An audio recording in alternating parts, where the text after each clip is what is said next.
thank you so much again for doing this. Of course. Our podcast is about your journey in the music industry and how you got to where you are today. Amazing. Okay. Yeah. So where did you, what part of the country did you grow up in? So I grew up in Boston, Massachusetts, in a small town, like 30 minutes from the city. It's a little town called Hingham. Okay.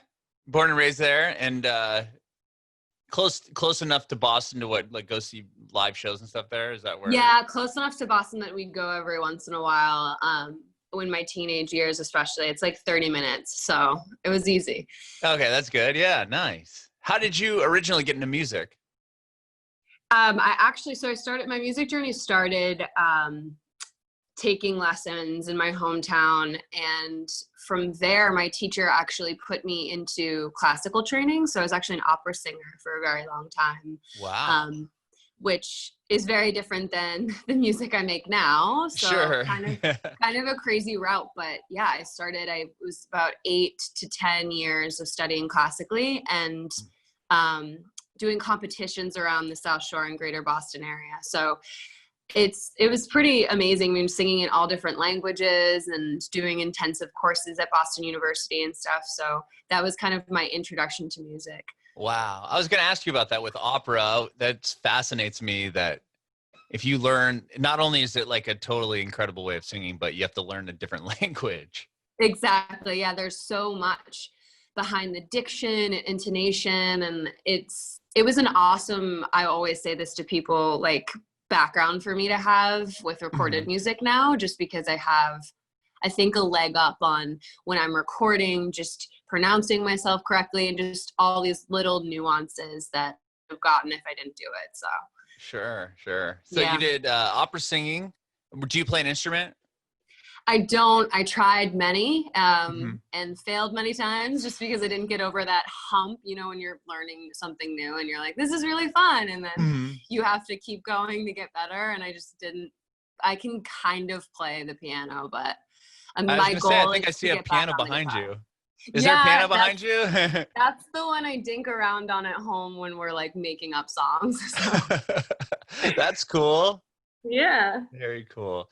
Well, okay. So when you started learning, opera singing and stuff, you were pretty young when you first started that? Yeah. So I was, let's see, that started when I was really young, and then probably until I was in college, almost went to college. So it was like 10 years or so.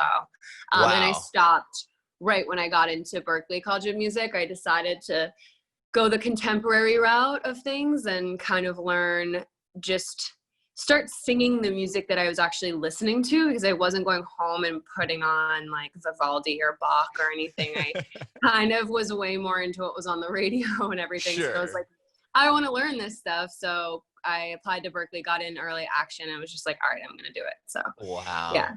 Yeah. So applying to Berkeley, that's got to be intense, I would think, right?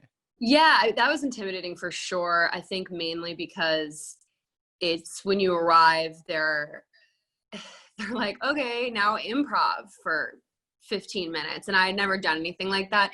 Singing classically, it's really regimented. Improving, like jazz improvs, that you're making it up on the spot. And I don't know, that whole thing really freaked me out. But I got through it and it worked out, thank God. So yeah, that was wild. That's cool. Did you do like an audition to get into the school? Yeah, it's an audition. You sing your song.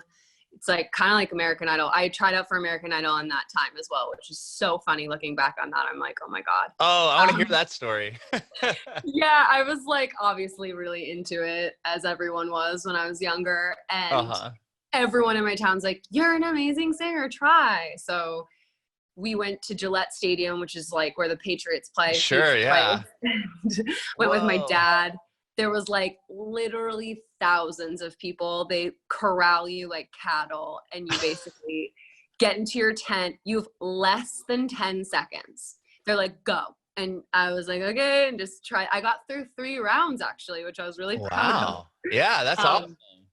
But in the end, I didn't have that sob story. They always want you to have like Oh, of some course. crazy thing that happened to you. You're an Yeah. orphan or something. So Yeah, exactly. I've They been gotta blessed sell with it. a really good life. So I didn't make it through, but yeah, it was a cool Right. experience. They're like, oh, you had a normal childhood? Okay, sorry, you're not Exactly. gonna advance. They were like, no, you're not passing through this round. So Oh yeah. my. Wow, did you have to like be there all day, I'm sure? Like Yeah. Oh my God. just It's like you get thousands there upon like 4 thousands of a.m. people. You stay all day. They like put you through 50 rounds of things. It's crazy because what I didn't realize now that I actually just restarted watching it, which is so weird because I don't know, maybe it was quarantine. Uh-huh. Um, and they just put you through like at least like 16 rounds before you even see the judges, which is something that people don't really get. Like it's not like you start in the room with the judges. Sure, yeah, you got like 40 producers you have to go through first. Exactly. Like, They got to weed a lot of people out. So yeah. yeah. Wow. So you go to school, you're going to school at Berkeley School of Music. You said that you switched to more of like the contemporary music. When you applied for the school, since you had all of the opera training, was that Mhm. kind of what you went in with and then got in and switched your major? Or So I went in singing a contemporary song, which was interesting for me. But then once I got there, it was an interesting path at Berkeley. To be totally honest with you, I was really intimidated when I got there.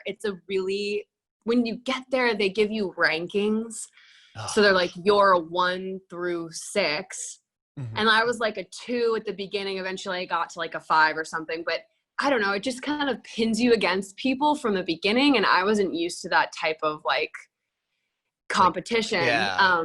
So I was really like downtrodden by that. I was like, oh man, I don't know. I kept second guessing things. They really pick the same people for every concert. It's kind of like a rigged system there. So Right. I didn't end up singing as much as I thought I would. I actually got my music business degree because I thought, hey, if I'm going to be here, I might as well like learn how the industry works. And I'm so glad I did that because I feel like I'm way more savvy as an artist than I would have been. So yeah, it's Yeah. annoying for managers and other people I talk to because they're like, whoa, okay. So like, I can't pull anything past you when you're fully asking a million questions. But it's good. I'm glad I did it. Yeah, that was probably the smartest degree to get out of that school, I would think, unless you wanted to be Absolutely. Because the other thing is, I mean, look, you can get the performance degree, but there's not like you need that degree to be an artist. So it's like, right. it's kind of didn't make much sense. If somebody went to school, Berkeley School of Music, and we were both applying for the same job and say it's a guitar player for whatever, some pit orchestra, the better player is going to get it. It doesn't matter if he went to school. Exactly. Right. Yeah. If I'm a shredder that Exactly. all I did was sit at home and play guitar since I was like 6. Right. This person So went to I was kind of Berkeley, like, it doesn't hey, matter. like, let me get like not a real degree, but a degree out of this. So I felt good about that. And I got a lot of awesome insight. And yeah, I mean, I'm glad I did it. It was definitely took me out of singing though for a while. So I got there, I didn't really sing much at all. I graduated, moved to New York and became a receptionist, which killed my soul. I was polishing apples, organizing coffee, and answering phones for 2 years. And in that time, I sat in that chair and I was like, I was born to do something different and I know it and I can feel it in my gut and I gotta switch this up. So I met my now fiance. He produces all my music. They go by MEMBA. Oh, cool. And yeah, we started making stuff and putting it on SoundCloud and yeah, EVAN GIIA slowly started. Yeah. How did you meet him? Met him, he actually at a food festival in Williamsburg, Brooklyn. We were there eating, which we both love to do. And yeah, I met him. We both had the same interests. He invited me over to do a session, made an absolutely horrendous song the first time we met. But we still have it and it's really funny. I think I said like, my lyrics were like, I love you or something, which is so weird and inappropriate for a first date. But I'll never forget that. We got through that. He still liked me after that. So now we're almost married. Wow. Congratulations. That's really Yeah. awesome. Thanks. What was so you started writing with him when you met him, but you were writing prior to meeting him, I would think? Actually, no. So my Oh. writing career is really young. I mean, it's been about 4 years or so. I Mhm. keep surprising myself because I grow a lot every year, but I didn't start doing that until I met him. And now I'm lucky. I just signed with Astroworks, so I'm able to be in sessions with big people and Yeah. write in some pretty awesome rooms in LA. So it's pretty cool. Yeah, I want to know how did that happen? I mean, I'm sure that was years later. Yeah, That years later, uh, but shorter than I would think it would be. I was always thinking, okay, I'll be this and this for 10 years and then something will mhm. come out of it. But I was lucky. My song Westworld got picked up by ODESZA'S label, Foreign Family Collective.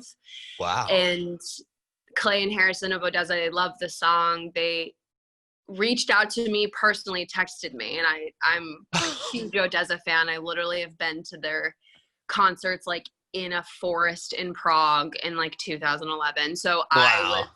losing my mind. And he's like, hey, it's Clay from ODESZA. I'm super into your song. Would you be down to like maybe put it on our label? And I'm like, yeah. So we signed that. I got really lucky, got in with the Foreign Family crew, got put on their huge tour for their last album. I opened for Whoa. them, which that was my first tour, and it was a stadium arena tour. So I just fully went into it blindly, but I ended up killing it. I was really proud of myself. I think I learned a lot because it was the first tour bus I've ever been on, the first stage that I had my brother as my tour manager. We totally faked it till we made it. He's up there being like, I have no idea what's going on, but we're just like, yep, got it. Okay. We Sure. figured it out. And then, yeah, I think after that, my live show career kind of really picked up. I Uh-huh. signed with Paradigm Oh, and started cool. playing a lot of live shows, which I think is where Astroworks started to notice me. Okay. And you don't know how ODESZA found you? They say, I think it was like backstage at some festival and someone was playing the song Westworld on SoundCloud on their phone, and they're like, what Mhm. is that? So Wow. it's really lucky. It's really lucky. Yeah. When you got that text message, did you even believe it? Were you like, No, yeah, right? because I was like already like, awaiting their album. I'm like losing my mind about it. I still Uh-huh. tell them like, now we're friends, but it's still for me. I'm just like, I still think this is weird, guys. And they're like, why? Right. We're normal people. And I'm like, no. You're ODESZA. So yeah, they were Wow. kind of my first introduction into electronic music, to be honest. I was like, what Mhm. is this? This is so cool. I want to be able to sing on something like this. So that's why it was so special for me. It was a full circle moment. Yeah. Wow. Wow. Wow. With Westworld, do you know how it started gaining traction and stuff? Like I saw it was number one on Hype Machine. Like, do you know what really It's caught it? weird because to this day, it's still my top song. It still gets like 35,000 streams a day, which baffles me because I'm like, who are these people? And people are still discovering it the most out of any of my songs. There's something about it. As Sean Mhm. always says, who's my producer, he's like, I think it's just like after the chorus, there's just like a little marimba thing that's like bum bum bum bum Mhm. bum, and Yeah. he's just like, I don't know, he's like, I think people are latching onto that and just running with it. It's a really like literal song. I think people relate to the lyrics, and Mhm. it's also a summer banger, which started spreading like wildfire in the darty culture, which is day partying at schools in Okay. colleges. So I Darty. can't even tell you how many times I've gotten like videos of these really drunk kids like screaming the words outside on a Sunday at like Dartmouth, so. Yeah. Oh my gosh, that's so funny. That must be still cool to see though. You're like, all Oh no, right. I still love it. I mean, I'm just happy it's still growing. So Sure. Wow. So that song gets success, and then that's how you got the ODESZA thing. Um, yes. and then I mean, you've played like Firefly and Coachella and Cross. Like, how was that all later, or was that like kind of right That after kind of the? started rolling after the ODESZA tour. Like I said, I signed with Paradigm. My agent Jay Moss, who's just also ODESZA'S agent, is an amazing guy, really believed in me, saw my live performance. And to be honest, live for me is the biggest part of my project. I'm obsessed with performing. I think that's where I'm kind of most vibrant, is on stage. And I think people just started connecting with me on stage. And I was able, when he was pitching me for these things, I was landing these gigs, which I was so shocked about. But Coachella was insane. I was playing the Do Lab stage, which was so cool during the day and the sunlight. Like, I'll never forget that. What year was that? What year did you play? That was last year. Oh, okay. Yeah, last year. This was all really recent. So yeah. We got to do Bonnaroo. Firefly was actually my favorite. I played 2 sets that day. The first set was in some random like hot tent, but I mean, we basically brought it to the ground. It was such a fun rage. Oh my gosh. Rad. It's hard for me to talk about this stuff because I'm like so nostalgic for performing. I'm like, shit. I mean, one day we'll be back. Yeah, I mean, just to like see your name on the Coachella poster must have been like mind-blowing. And anytime I kind of, because being an artist is tough, you have those moments, then you forget about them really fast. You're like, okay, what's next? I want something else. I want more and more and more. And Ashan's always like, well, you played Coachella. Like that should be it for you. Like you did it. Think about 3 years ago, you'd been freaking out. And I'm like, you're right. Yeah, that's that's like the gold standard for festivals. I mean, the thing sells out before it even has a lineup. It's so crazy. It is. Well, how did you get linked up with Astralwerks and you signed to a major label? Like, how did that all happen for you? Yeah. So I think, Natalie, my A&R, she ended up coming to one of my performances in Phoenix. I think it was M3F Festival. It's a small festival. They saw me, they loved it. They reached out, we started talking. I went to LA a couple times, just having meetings with them, and she set me up in a bunch of sessions, and the sessions went really well. So she was like, I just think this is something that we want to be a part of. And Astralwerks it's an electronic label, obviously, but they didn't have female vocalists on there. It's a lot of DJs, which is always the space that I'm in, especially on like rosters and live shows. I'm always like the only girl or the only singer. So it was cool for me. I was like, I really like this roster and I want to fit in a unique spot. So yeah, I went for it. And I've been really happy ever since, mainly to get me in the room with these other artists has been really cool. Yeah, that's really awesome. And what was the first song that you released with them? First song, I think it's Encore. Yeah, if I remember correctly. So everything prior to that was just stuff that you had released on your own and just kind of threw it up there, like WESTWORLD and stuff? The first 3, WESTWORLD, What You Need, and one other one were released on Foreign Family, ODESZA'S label. Before that was independent, then ODESZA, then Astralwerks, yeah. Gotcha. Right on. Right on. So I know I did read, I was looking at your Instagram and stuff. It looked like you had a tour going once the COVID hit. So were you on tour when that happened? Yeah, such a bummer. It was my first headline tour, so I really worked super hard for 3 years to get to that point, and it's honestly like was my pride and joy moment. I was like, finally, I spent so many times opening for people, and they'd give me like 3 centimeters. They're like, "That's your area," and I'm like, "Okay." Like, and just you have 10 minutes stepping back and forth. They're like, "No, you don't have any lights. Like, I'm sorry, you can't put your logo up." And I'm like, "Fuck." So now I was like, oh my God, it's my own stage. Everyone will be waiting for me. They're buying tickets for me. Like, I couldn't believe it. We worked super hard on it. We built this whole awesome show with lights, and I had a sound guy for the first time, a traveling lighting guy for the first time. And the ticket sales are doing really well, which I was shocked about because it's my first one. And my agent was like, it's a gamble. Like, we don't know because you've never had your own tour. But we ended up getting to LA, and we did the San Francisco and LA shows. And then on the way to the Seattle show, literally in the air, my manager was like, I don't know, like, I think this is not a great idea. I think the venues, especially in Seattle at the time, that was getting hit really hard by COVID. Oh, that was like the worst of it when it first started. Exactly. Before New York really started bubbling up, but. Right. So they were like, I don't know, the venue's not really into this anymore and wants to stay safe. So we went home, didn't think I was going to cancel the whole thing, but it all happened really fast. It was like 24 hours. I got the next call, my agent being like, oh, we got to postpone this whole thing. And I literally flew back to Brooklyn where I live, packed a bag, drove to Vermont because I have a house up there with my family. It's like this compound in the middle of nowhere, for like end of world scenarios, which is Sure. and we ended up living there for 2 months. So it was just really like shock to the system, because I went from being in tour mode to living in Vermont with my parents for 2 months. So it was pretty much of a bummer. And honestly, I'm just now wrapping my head around it and like got through the grieving process, because I genuinely was so bummed. I mean, it's totally canceled now. It was postponed. It's totally canceled. So it's all right, but one day we'll get back out there.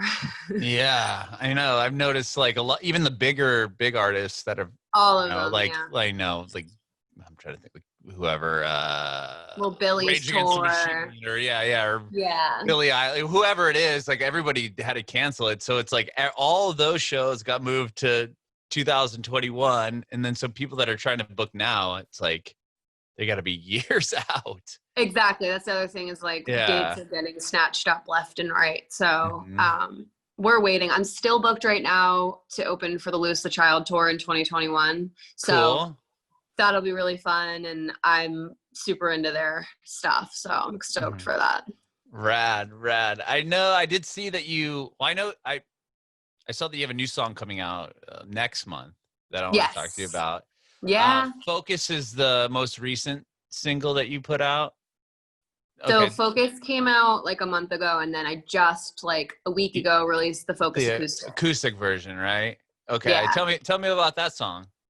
Yeah, I'm stoked because that's my first acoustic I've ever done. If you've heard my music, it's very much like banging 808s. Oh yeah, I've heard all that. Very electronic, It was interesting because I talked to Natalie, my A&R, and she's like, what do you think about making this into an acoustic? I'm like, I don't know, because I've never done it, but I'll try. And we wrote it in quarantine, and I collabed with Haley Knox, who's this really awesome acoustic guitar player and singer. And we actually wrote the whole thing over FaceTime in Vermont on choppy Wi-Fi. So I'm pretty proud of it. Yeah. Was it hard to try to translate the song from the electronic version to an acoustic guitar? It's a pretty like ethereal song as it is. So it wasn't the hardest, but I really wanted to feel like a separate song. I wanted people to listen to the acoustic and be like, obviously I know this song, but it feels like a fresh new start of it. And I think we did really well with that. We changed the chords up, and we recorded it in quarantine. You can hear everything because we didn't have a vocal booth. A lot of this stuff is things that I know I'll look back on and hear and be like, well, we were in quarantine, and like that's a memory. Like you can't get everything perfect. I'm doing everything by myself on my own. We have no, like we're doing the best you can. But I think it's something you'll always remember. Yeah, it's gonna be wild looking back at this in 15 years or whatever. And then you have what's your temperature? Yes. Oh, I'm glad you asked. That's one of my favorite ones you wrote. If you listen to the lyrics of that song, you can tell it's directly written about COVID. Oh yeah, I think you posted just the lyrics on Instagram, like on a couple pictures. Exactly. Yeah, I did see that. How did you get involved with that? Like, tell me about that song. That one's fun. So in Vermont, we have this barn, and we set up the studio. We brought our speakers. We brought like our MIDI controllers and keyboards.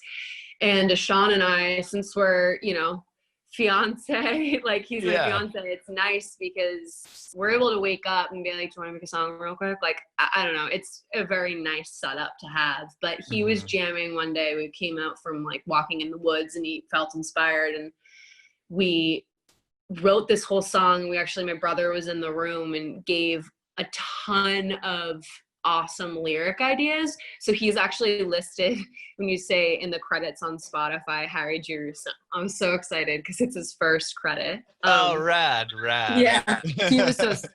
He had no idea he was going to get credited, but I love the lyrics, and it's just we kind of were picturing like this community of people that were healthy, and they're like in a circle all piled together, and these sick people walk up, and it's just kind of like the selfishness of being a human being. Because if you hear post-chorus, it's like, you can't come in, you stay outside. So I don't know, it's a little bit it's like a scary song, to be honest, but it's also like has this happy upbeat feeling to it. So I performed it on my digital Mirage set, and I felt really cool performing that song. It just feels really good. Yeah. Wow. I know it's weird. The whole temperature thing and taking people's temperatures before they come into work. And it's like, yeah, at what point, I mean, you could just take a Tylenol 20 minutes before you come into work. That's like, right. Yeah. So like the whole thing is kind of weird, but I mean, I It get is. it, but yeah, it just seems like. I know that's another song that like Sean and I are so proud of, just because we're like, all right, like this is something that we're gonna listen to and be like, holy shit, like we were alive, like telling our kids like you're alive during this time, like we had to go quarantine for however long, and the whole world shut down. Like that's what's bizarre. I still can't really wrap my head around everything that's going on, but yeah, it's like 9/11. I mean, I remember vividly, but again, that was just here, and it was just in New York, and like it was. I mean, it's still like a huge tragic thing. But about this is like, which I don't know, I think about in my bed before I go to sleep. I'm just like, the entire world. The like entire world. How, I mean, there's world wars and things like that, but I don't know. It's so wild. I know. Like with this podcast, I've interviewed, especially recently with COVID, a lot of people are available to talk. And I've chatted with quite a few people from different parts of the world, in Australia and Ireland and, cool. London and stuff. And it's crazy because they're all quarantined. I'm like, you're on the other side of the world. And you're I know, and they're just saying the exact same things. Yeah, exactly. It's so crazy. It's like, that's wild. We are all literally here together. Yeah, exactly. Oh man! So you have a new song coming out in a couple weeks, right? It's July today. Tell me about the new one. That's kind of coming up soon. So funny story. I was shooting the music video for that song. It's called Tiny Life. I'm like so excited for this song. I wrote it in LA with two awesome producers, and right after I wrote it, I felt like immediately it was the most like real song that I've ever written, and that feels really good, because I don't know, there's so many times where I like what I've written, but it's not like something I actually feel, and I think I'm finally tapping into like writing what I feel. So they're really raw and honest lyrics, and it's just about getting older and having it be scary and like dealing with everything that life throws at you, but it still has this like super, super fun, happy, upbeat vibe. So we're recording the music video in quarantine with my brother. It's going really well. Directly before this, we were on my dock recording it. I was up on a chair getting like a really fire shot with the sky behind me. Oh, cool. I fell into the water. And I'm fully soaked right now. Oh, this just happened? This literally happened like 20 seconds ago. I also realized that my knee is bleeding, and so. Oh my God. Then I run in because I'm like, I have this interview. I open my computer and it's broken, and so that's why I'm so disheveled. Oh my gosh, I am sorry. But I'm here to tell you that we got the shot, so that's really all that matters. Awesome. And then when I see the video, I can say, oh, that's the shot. You're gonna be like, oh, she fell and scraped her knee, and Wow. So this video, was this the first video you've shot like in quarantine, or did you guys do a video? So the Focus acoustic video is just me sitting on that dock that I was talking about. Actually, it's just a special place to me, and I was sitting there for a really insane sunset, and we just filmed the whole thing. So that was in quarantine. Harry and I are getting really used to doing all of this on our own, which is so challenging, but I'm pumped because I'm learning a lot. I mean, we have to be the lighting, the photography, the back end and then dealing with the technology to get the footage to my editor. I don't know. These are things I never normally do. I just show up to the video shoot and someone handles it. Yeah. So now you got to worry about transferring files and getting it all to exactly. the right and all the person. files are huge. So of how do we, course. Yeah. the whole thing is like, it's a lot more work than I thought it was going to be, but it's really worth it. And I think because I wrote that song about, you know, growing up and I'm in the house I grew up in, it kind of like works really well. So yeah, that's cool. That's cool that you're able to film it there. Like, it wasn't like you're like in your apartment in Brooklyn or whatever. Exactly. We were lucky. We stayed here. We're actually going home to Brooklyn for the first time in 4 months. In a week, we stayed an extra week. So I was like, I gotta be here for this video. Yeah. That's cool. So that song I cannot wait for. I don't think anyone knows the name yet. So you're the first one that knows the name. Wow. Awesome.